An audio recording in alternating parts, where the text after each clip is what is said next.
Assalamualaikum warahmatullahi wabarakatuh. Bismillahirrahmanirrahim. Allahumma sholli ala Muhammad wa ala ali Muhammad. Anak-anak sekalian, untuk hari ini insya Allah Mister akan sampaikan soal penilaian harian pertama Bahasa Sunda di kelas 6. Untuk materinya, apa yang sudah Mister sampaikan ke wali kelas kalian, mudah-mudahan kalian semuanya sudah tahu.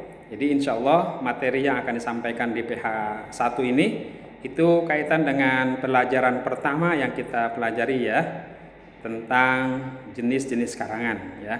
Baik, bisa sedikit jelaskan. Jadi jenis-jenis karangan itu coba boleh kalian juga bisa buka di buku tulis ya, yang sudah Mister sampaikan.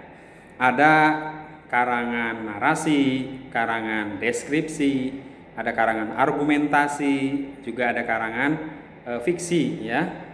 Nah, karangan narasi itu karangan bebas kalau seperti kita mah. Nah, kalau karangan deskripsi itu biasanya yang ada tahapannya.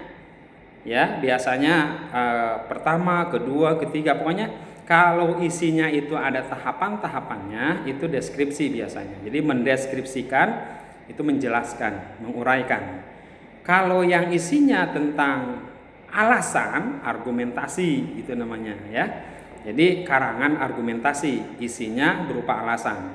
Kalau karangan fiksi itu biasanya karangan yang memang isinya itu tidak masuk akal. Ya, misalkan dongeng, ya termasuk tuh fiksi itu. Jadi karangan-karangan yang isinya itu memang ditambah-tambahin gitu ya.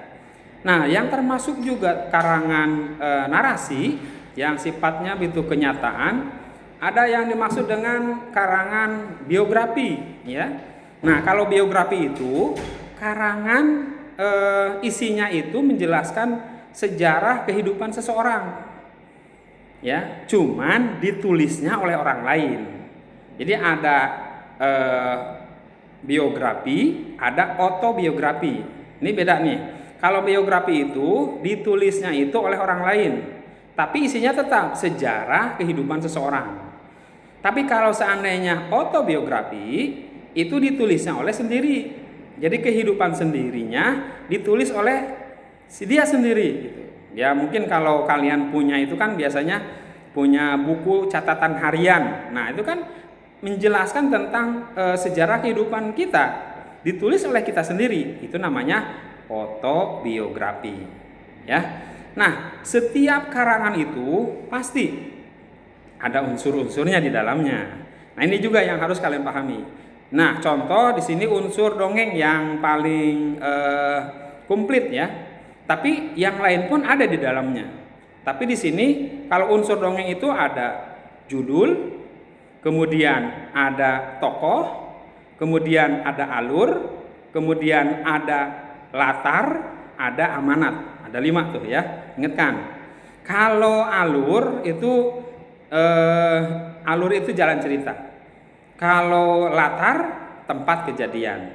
Kalau tokoh pemeran. Kalau amanat itu pelajaran yang dapat kita petik dari dongeng atau dari karangan yang dikarang. Baik, itu aja anak-anak ya. Sedikit Mister jelaskan. Nanti soalnya kalian bisa lihat di classroom dan kerjakan di buku tulis. Kemudian kirim ke classroom. Dipoto, dikirim lagi ke classroom biar Mister nanti bisa nilai di sana. Baik, terima kasih. Assalamualaikum warahmatullahi wabarakatuh.